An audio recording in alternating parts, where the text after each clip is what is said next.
Joel Klatt works Michigan at Maryland with Gus and the crew on Fox, 11 a.m. here on Fox 4 Saturday. Joel, you rank Michigan as your top team in the country after their win over Penn State last week. Obviously, they're dealing with uncertainty over Harbaugh's status and the sign-stealing investigation. How much of a rallying cry has this become for Michigan, and how can it continue to motivate this team, in your opinion? Yeah, I think it will continue to motivate them, and it will be the central motivating factor for this team, to be quite honest with you. It seemed to be a central voice within that team. As I was covering that game last week, that team was angry about what had transpired, in particular with the timing with which it transpired. And they feel like they have been targeted, right or wrong. You know, this is the way that they feel, and it has been a galvanizing point for that team. And there's no doubt about it, Mike, that this team is playing for what they feel like is a common cause, and a cause bigger than the individuals in the room. And that's a powerful thing, whether you agree with them or not. That is a very powerful thing internally for them, and as they kind of march down the rest of this season. I want to talk about Jimbo Fisher here in a moment, but I want to get to the playoff race. First of all, it's muddled in kind of a fun way right now, considering how many different ways it can go. And again, considering how late in the regular season it is.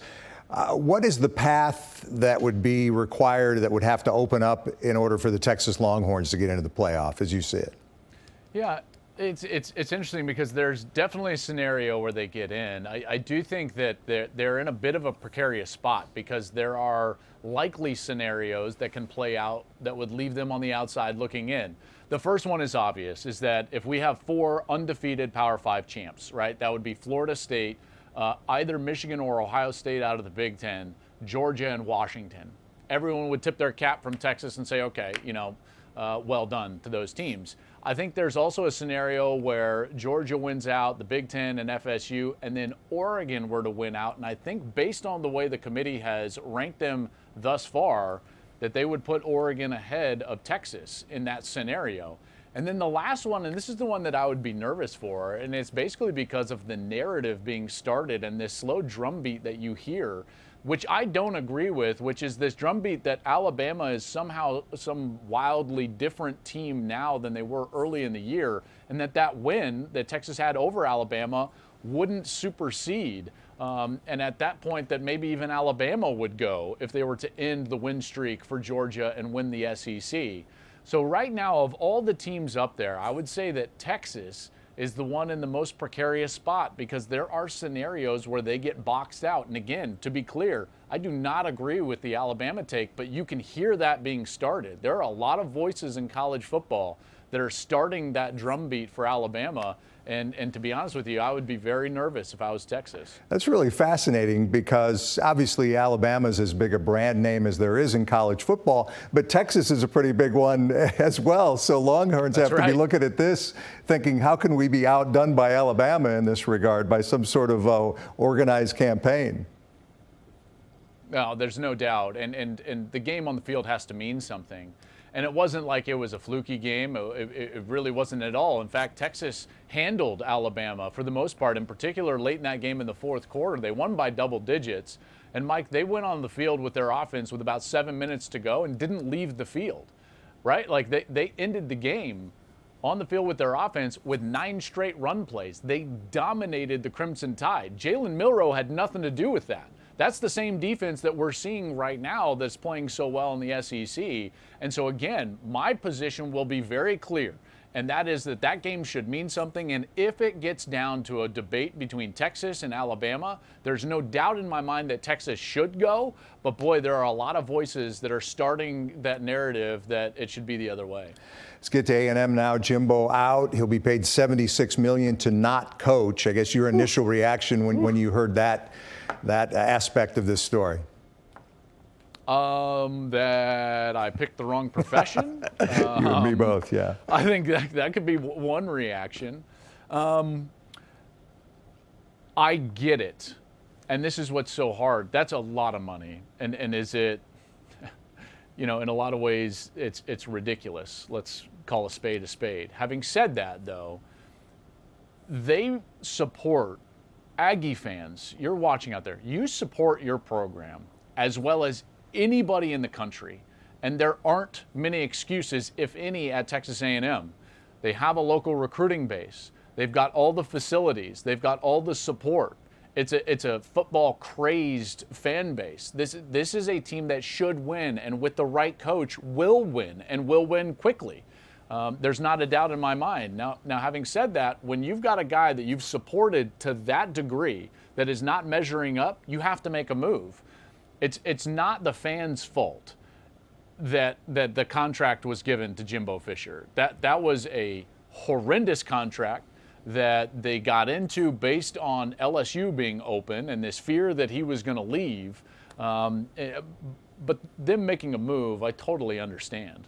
I mean, he was falling woefully short. I mean, how long has it been since they won a road game? It's been like 2 years. And I wonder, Joel, and what you say is obviously true about all of the pluses that come with the Texas A&M job, but is it possible that we overrate that job just a little bit because it's been so long since they've been really good, and they do have a lot of competition in this region in terms of blue blood programs? Yeah, so you bring up a good point. I think that everything that I said is true, and will remain true, by the way, but it can be also true that at the same time, at this point, A&M is probably the fourth best job in the region with OU and Texas and LSU, just based on the history at those programs and the success that they may or may not be having right now. Then you look more broadly into the conference that they're in and what it is becoming with Texas and Oklahoma. And I think it's pretty clear right now, and this is not a knock, it's just the reality that Texas A&M is probably the seventh best job in the SEC starting next year when OU and Texas come into the conference, because you clearly look at Alabama and Georgia and probably Tennessee and bang, all of a sudden you're at 7. So your sentiment is true. I'm not saying that it's easy, but the right guy in that job, just like when Alabama needed the right guy in Nick Saban, right? And are they going to get Nick Saban? No, probably not. But when you get the right guy into that position, A&M is a place that can win, and it can win big. Before we let you go, the obvious next question is, who is the right guy? What's the one call you make if you're A&M above all else? Well, a lot of people are going to talk about the coach that's coaching at my former school, Deion Sanders. I don't think Deion is a great fit, not just because I'm a Colorado alum. It's also that he can't have a lot of those players transfer a second time.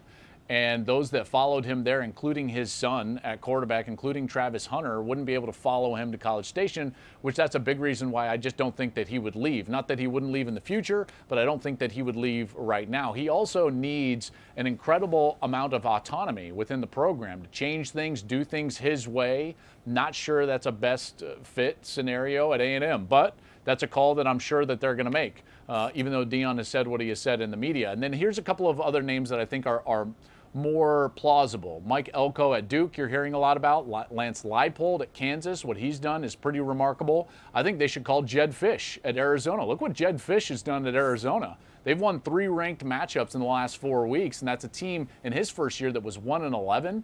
Mike, that's a call you should make, and I think you should call Kalen DeBoer. Kalen DeBoer is 21-2 at Washington, and as a head coach in his career, he's 111. That's a pretty great resume, and someone that I would certainly at least kick the tires on up there in Seattle. Joel Klatt, Michigan at Maryland, Saturday at 11 here on Fox 4. Joel, always great talking with you. Thanks. You as well, Mike. Have a good day.